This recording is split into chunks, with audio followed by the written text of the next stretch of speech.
It's time for the whole 9 yards. Hello again, everyone. I'm Ralph Ventre. I'm excited but slightly bummed because it's our regular season finale. It all comes to a close on Saturday. All 7 NEC teams in action. Our game of the week on ESPN3 will feature the NEC champion CCSU Blue Devils. Let's talk all about it. Let's get it together for one more opening drive. We'll kick it off with the lone non-league bout on the Week 12 docket. St. Francis will head to Eastern Kentucky looking to secure its 3rd consecutive winning season. The Red Flash are 5-5. EKU is 3-7. Both teams are coming off back-to-back losses. Eastern Kentucky lost a couple of close ones each of the past 2 weeks. Meanwhile, the Red Flash dropped a 16-7 decision in its home finale against Sacred Heart in Week 11. One element of this matchup that may bode well for visiting SFU, and that's the SFU pass defense against the Eastern Kentucky passing attack. Eastern Kentucky only 12 passing touchdowns to 15 interceptions this season. St. Francis has allowed a league-low 6 passing touchdowns and has picked off the opposing team 13 times this season. We'll see if Malik Duncan, Delando Boyd, and the boys can bring home a W for SFU and clinch a winning season for the 3rd year in a row. The first of 3 league games on the Week 12 docket takes us to Fairfield, Connecticut. Sacred Heart hosting Wagner. Now the visiting Seahawks have received a lift from running back Ryan Foles. The junior ball carrier went over the 1,000-yard mark for the season last week.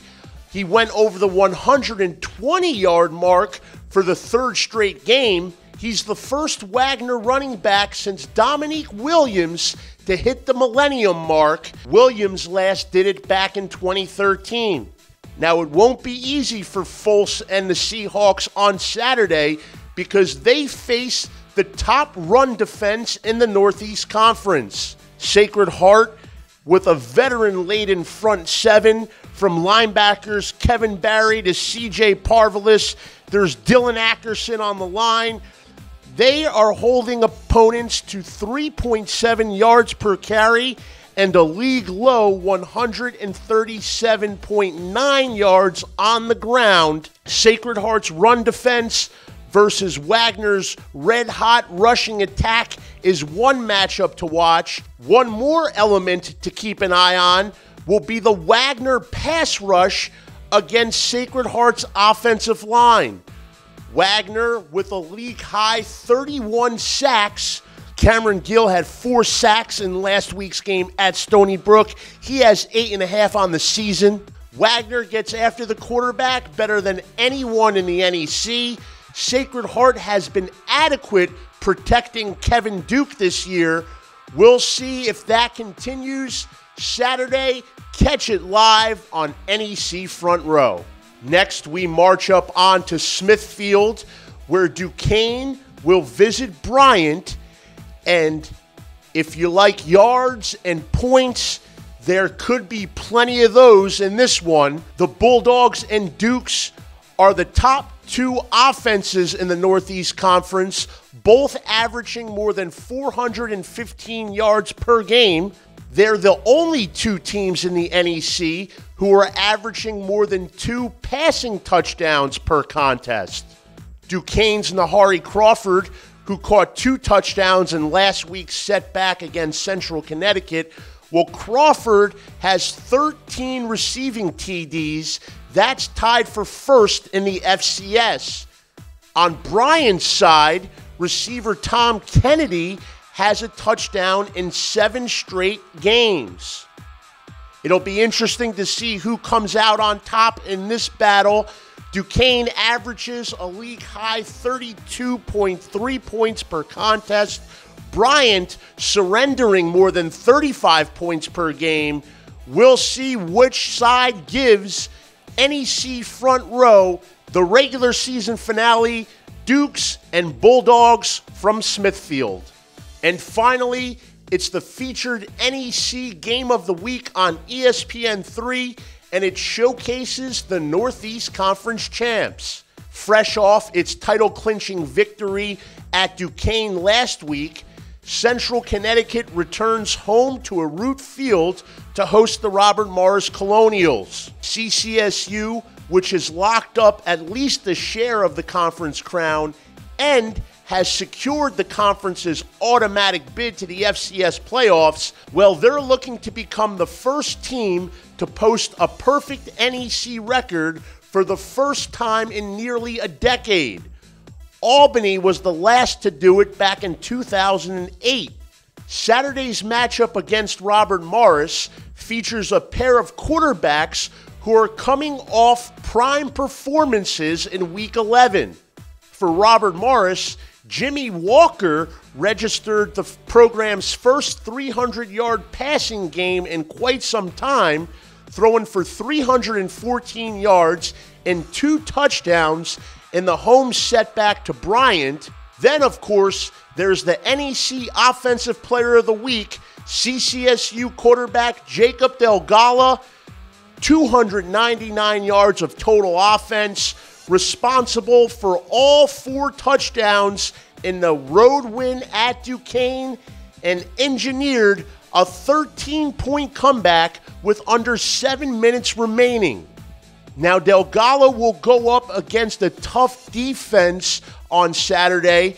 Robert Morris ranks second in the NEC in terms of passing yards allowed, and they have the second most quarterback sacks on the circuit. The good news for Delgado is that CCSU has done a fine job protecting him this season. The Blue Devils have allowed the fewest sacks in the Northeast Conference.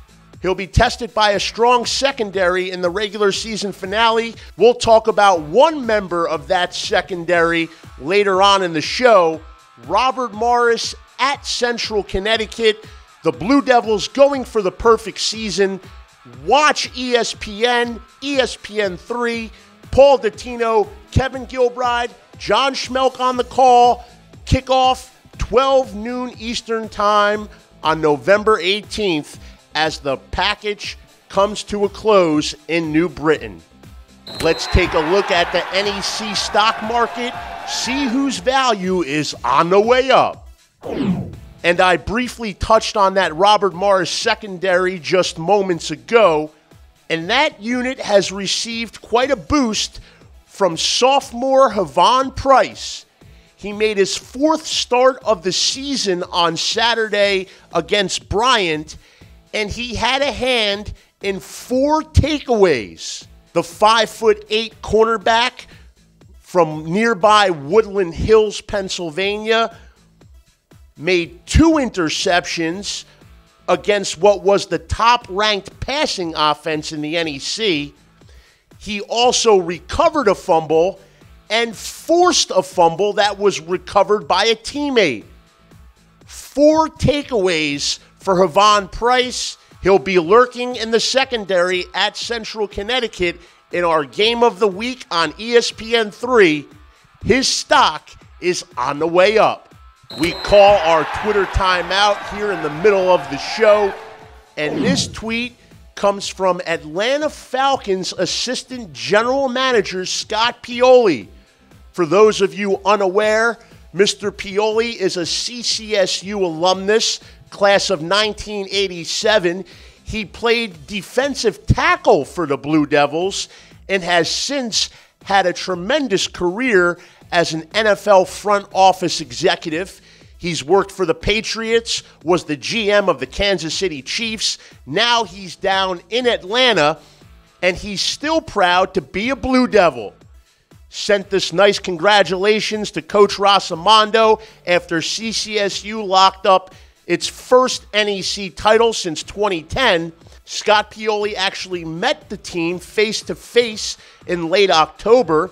And I'd be remiss not to point out one element of this tweet where he talks about the season opening loss to Syracuse. Well, of course, CCSU went through the gauntlet early on in the season, losing to Syracuse, playing the reigning national FCS runner-up Youngstown State. They started 0-3, but that tough schedule obviously paid dividends when the Northeast Conference slate came around. They've won 7 in a row, and they are going to the FCS playoffs. Scott Pioli believes in blue, and so should you. Hut, Omaha, Omaha. It's time for the NEC Audible. The soundbite comes courtesy of CCSU head coach Pete Rosamondo. He was excited, emotional following last week's win at Duquesne, and he explains how this CCSU turnaround came about. It couldn't have come at a better time. I mean, when you come off a 2-9 season, a season where you think you kind of got all the pieces in place and injuries happen and you can never really recover, and we come out this year and we start off 0-3 against great competition, and our kids just never waver. And I said it to our guys this morning before we left. Great part about our team is they always prepare the same way. They prepared the same way when we were 0-3 as this week when we were 6-3. So proud of those guys, and hope we can finish this whole thing off next week. And so I'm certainly happy for our university and all the people that have been behind us all the way through this. That's amazing. Well, what has me in a state of amazement this week? It's the fact that 2 of the top 7 rushers in the FCS are right here in the Northeast Conference. Wagner's Ryan Folse, Duquesne's A.J. Hines.